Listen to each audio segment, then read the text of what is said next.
ವಿಶೇಷವಾದಂಥ ಸಭೆ ಅಂತ ಹೇಳಿದ್ರೆ ತಪ್ಪಾಗುದಿಲ್ಲ.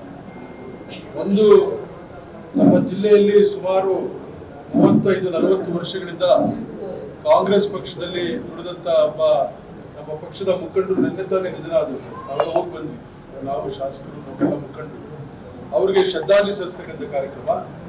ಇನ್ನೊಂದು, ನಮ್ಮ ಪಕ್ಷದ ಸರ್ಕಾರದ ಅತ್ಯಂತ ಸಕ್ರಿಯವಾಗಿ ಕೆಲಸ ಮಾಡ್ತಾ ಇರ್ತಕ್ಕಂಥ ಮಂತ್ರಿಗಳು ಸಂತೋಷ್ ಲಾಡ್ ಸಾಹೇಬರು ಕಾರ್ಮಿಕ ಇಲಾಖೆಯಲ್ಲಿ, ಅವ್ರನ್ನ ಸ್ವಾಗತ ಮಾಡ್ತಕ್ಕಂಥ ಕಾರ್ಯಕ್ರಮ. ಈ ಕಾರ್ಯಕ್ರಮದಲ್ಲಿ ಭಾಗವಹಿಸಿ ಬಹುಶಃ ನಮ್ಮ ಇಕ್ಬಾಲ್ ಸಾಹೇಬ್ರಿಗೆ ಒಂದು ಗೌರವ ಸಲ್ಲಿಸಿದಂಗೆ ಆಯ್ತು. ಈ ಒಂದು ಶ್ರದ್ಧಾಂಜಲಿ ಸಭೆಯಲ್ಲಿ ಸರ್ಕಾರದ ಒಬ್ಬ ಮಂತ್ರಿಯೂ ಬಂದು ಶ್ರದ್ಧಾಂಜಲಿ ಸಲ್ಲಿಸ್ತಕ್ಕಂಥದ್ದು ಇಕ್ಬಾಲ್ ಸಾಹೇಬ್ರ ಆತ್ಮಕ್ಕೂ ಕೂಡ ಒಂದು ಶಾಂತಿ ಸಿಗ್ದಂಗೆ ಆಗ್ತದೆ. ಹಂಗಾಗಿ ಅವ್ರ ಆತ್ಮಕ್ಕೆ ಶಾಂತಿ ಸಿಗಲಿ ಅಂತೇಳಿ ನಾವೀಗಾಗಲೇ ಎಲ್ಲರೂ ಕೂಡ 1 ನಿಮಿಷದ ಮೌನ ಆಚರಣೆ ಮಾಡಿದ್ದೀವಿ. ಮತ್ತು ಅವರ ಆತ್ಮಕ್ಕೆ ಶಾಂತಿ ಸಿಗಬೇಕು ಅಂತ ಹೇಳಿ ಕೂಡ ನಾನು ಭಗವಂತನಲ್ಲಿ ಪ್ರಾರ್ಥನೆ ಮಾಡ್ತೀನಿ. ಜಿಆರ್ ಆರ್ಥೋಪೆಡಿಕ್ಸ್, ಕೋಲಾರ್ ಮೂಳೆ ಚಿಕಿತ್ಸಾ ಕೇಂದ್ರ. ಅತ್ಯಾಧುನಿಕ ತಂತ್ರಜ್ಞಾನ ಬಳಸಿ ಎಲ್ಲ ಮೂಳೆ ಸಂಬಂಧಿ ಸಮಸ್ಯೆಗಳಿಗೆ ಪರಿಹಾರ. ಜಾಯಿಂಟ್ ರಿಪ್ಲೇಸ್ಮೆಂಟ್, ಸ್ಪೋರ್ಟ್ಸ್ ಸಂಬಂಧಿ ಸಮಸ್ಯೆಗಳು, ಮೂಳೆ ಮುರಿತ, ಸ್ಪೈನ್ ಶಸ್ತ್ರಚಿಕಿತ್ಸೆಗಾಗಿ ನುರಿತ ಮೂಳೆ ತಜ್ಞರನ್ನು ಸಂಪರ್ಕಿಸಲು 7022532255ಕ್ಕೆ ಹಿಂದೆ ಕರೆ ಮಾಡಿ. ಮತ್ತು ಆ ನೋವನ್ನು ಭರಿಸತಕ್ಕಂಥ ಶಕ್ತಿಯನ್ನ ಕುಟುಂಬಕ್ಕೆ, ಯಾರೆಲ್ಲ ಇಕ್ಬಾಲ್ ಸಾಹೇಬ್ರ ಕುಟುಂಬ ಇದೆ ಅವರೆಲ್ಲರೂ ಕೂಡ ನೋವನ್ನು ಭರಿಸತಕ್ಕಂಥ ಶಕ್ತಿಯನ್ನ ಭಗವಂತ ದಯಪಾಲಿಸಲಿ ಅಂತೇಳಿ ನಾನು ಮೊದಲಿಗೆ ಹೇಳ್ತಾ, ಇವತ್ತು ಸಂತೋಷ್ ಲಾಡ್ ಸಾಹೇಬ್ ಇದು ಒಂದು ಸಂಪ್ರದಾಯ. ನಮ್ಮ ಪಕ್ಷದ ಸರ್ಕಾರದ ಮಂತ್ರಿಗಳು ಯಾವುದಾದ್ರೂ ಒಂದು ಜಿಲ್ಲೆಗೆ ಹೋದಾಗ, ಆ ಇಲಾಖೆಯ ಕಾರ್ಯಕ್ರಮಗಳಿಗೆ ಹೋದಾಗ ಪಕ್ಷದ ಕಚೇರಿಗೆ ಭೇಟಿ ಮಾಡ್ತಕ್ಕಂಥದ್ದು ಒಂದು ಸಂಪ್ರದಾಯ. ಇವತ್ತು ಆ ಸಂಪ್ರದಾಯದಂತೆ ಅವರು ಮೊದಲೇನೆ ನಮ್ಮ ಜಿಲ್ಲಾ ಕಾಂಗ್ರೆಸ್ನ ಅಧ್ಯಕ್ಷರಿಗೆ ಮಾಹಿತಿಯನ್ನು ಕೊಟ್ಟು ಇವತ್ತು ನಮ್ಮ ಕಾಂಗ್ರೆಸ್ ಕಚೇರಿಗೆ ಬಂದಿದ್ದಾರೆ. ಅವರನ್ನ ನಮ್ಮ ಜಿಲ್ಲಾ ಕಾಂಗ್ರೆಸ್ ಸಮಿತಿ ಮತ್ತು ಬ್ಲಾಕ್ ಕಾಂಗ್ರೆಸ್ ಸಮಿತಿ ಮತ್ತು ಎಲ್ಲ ನಮ್ಮ ಮುಖಂಡರು ಅತ್ಯಂತ ಹೃದಯಪೂರ್ವಕವಾಗಿ ಇವತ್ತು ಸ್ವಾಗತವನ್ನು ಮಾಡಿದ್ದಾರೆ. ನಿಜವಾಗ್ಲೂ ಸರ್ ನಮಗೆ ಬಹಳ ಖುಷಿ ಆಗ್ತದೆ. ಯಾಕಂದ್ರೆ ಕಾರ್ಯಕರ್ತರಿಗೆ ಒಂದು ಇನ್ಸ್ಪಿರೇಷನ್ ಬರ್ತದೆ. ಒಬ್ಬ ಮಂತ್ರಿ ಬಂದು ಎಲ್ಲೋ ಇಲಾಖೆ ಕಾರ್ಯಕ್ರಮ ಮಾಡ್ಕೊಂಡು ಎಲ್ಲೋ ಐಬಿ ಕೂತ್ಕೊಂಡು ಅಧಿಕಾರಿಗಳನ್ನ ಮಾತಾಡಿ ಹೋದ್ರೆ ಅಧಿಕಾರಿಗಳಲ್ಲಿ ಕೂಡ ಒಂದು ಇದು ಬರೋದಿಲ್ಲ. ಕಾರ್ಯಕರ್ತರು ಪಕ್ಷ ಅಂತಂದ್ರೆ ಒಂದು ಅವ್ರಿಗೊಂದು ಭಾವನೆ ಬರೋದಿಲ್ಲ. ಇಲ್ಲಪ್ಪ ಅವ್ರ ಸರ್ಕಾರ ಇದೆ, ಅವ್ರು ಹೇಳಿದ ಕೆಲಸ ಮಾಡ್ಬೇಕು, ಅವ್ರಿಗೆ ಸ್ಪಂದಿಸ್ಬೇಕು ಅಂತಕ್ಕಂಥದ್ದು. ನೀವು ಕಾಂಗ್ರೆಸ್ ಕಚೇರಿಗೆ ಬಂದು ಹೋದ್ರೆ ನೀವ್ ಹೇಳೋ ಅಗತ್ಯನೇ ಇಲ್ಲ. ಯಾರಾದ್ರೂ ನಮ್ಮ ಕಾಂಗ್ರೆಸ್ ನಾಯಕರು ಹೋದ್ರೆ ಅಥವಾ ಕಾರ್ಯಕರ್ತರ ಕಚೇರಿಗಳಿಗೆ ಹೋದ್ರೆ, ಇಲ್ಲಪ್ಪ ಅವರು ಕೆಲಸ ಮಾಡದೇ ಹೋದ್ರೆ ಅವ್ರ ಮಂತ್ರಿಗಳ ಗಮನಕ್ಕೆ ತರ್ತಾರೆ, ನಾಳೆ ನಮ್ಗೆ ತೊಂದರೆ ಆಗ್ತಕ್ಕಂಥ ಒಂದು ಸಂದೇಶವನ್ನ ಕೊಡ್ತಕ್ಕಂಥದ್ದು ಕೂಡ ಇವತ್ತು ಆಗಿದೆ.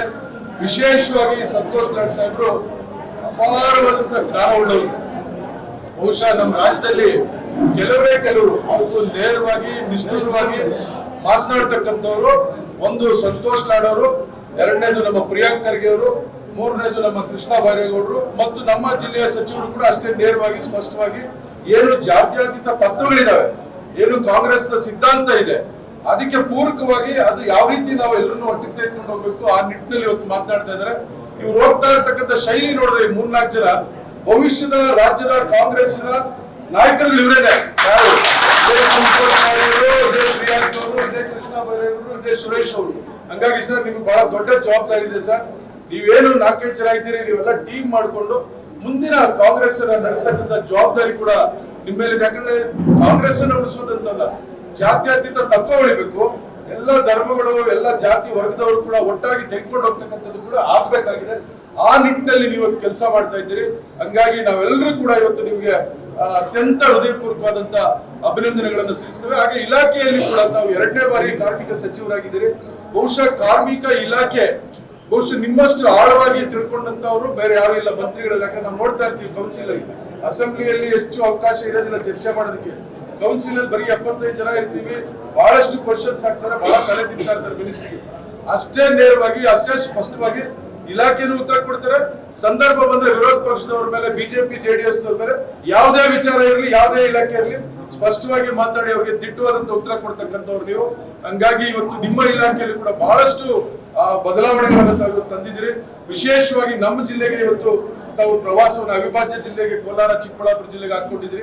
ಏನು ಸ್ಮಾರ್ಟ್ ಕಾರ್ಡ್ ವಿತರಣೆ ಮಾಡ್ತಕ್ಕಂಥದ್ದು ಅನ್ಆಥರೈಸ್ಡ್ ವರ್ಕರ್ಸ್ಗೆ, ಇದೆಲ್ಲವನ್ನು ಕೂಡ ನಾವು ಸ್ವಾಗತ ಮಾಡ್ತೀವಿ ಸರ್. ಹಂಗಾಗಿ ನೀವು ಬಂದು ಹೋಗಿದ್ರಿಂದ ನಮ್ಮ ಪಕ್ಷಕ್ಕೆ ಒಂದು ರೀತಿಯ ಶಕ್ತಿ ಬಂದಿದೆ ಅಂತ ಹೇಳ್ತಾ, ಇವತ್ತು ನನಗೆ ಇಲ್ಲಿ ಮಾತನಾಡಕ್ಕೆ ಅವಕಾಶ ಮಾಡಿಕೊಟ್ಟಂತ ಜಿಲ್ಲಾ ಕಾಂಗ್ರೆಸ್ನ ಅಧ್ಯಕ್ಷರಿಗೆ ಮತ್ತು ಬ್ಲಾಕ್ ಕಾಂಗ್ರೆಸ್ನ ಅಧ್ಯಕ್ಷರಿಗೆ, ಎಲ್ಲ ಪದಾಧಿಕಾರಿಗಳಿಗೆ, ಎಲ್ಲ ನಮ್ಮ ಮುಖಂಡರು ನನ್ನ ಮಾತು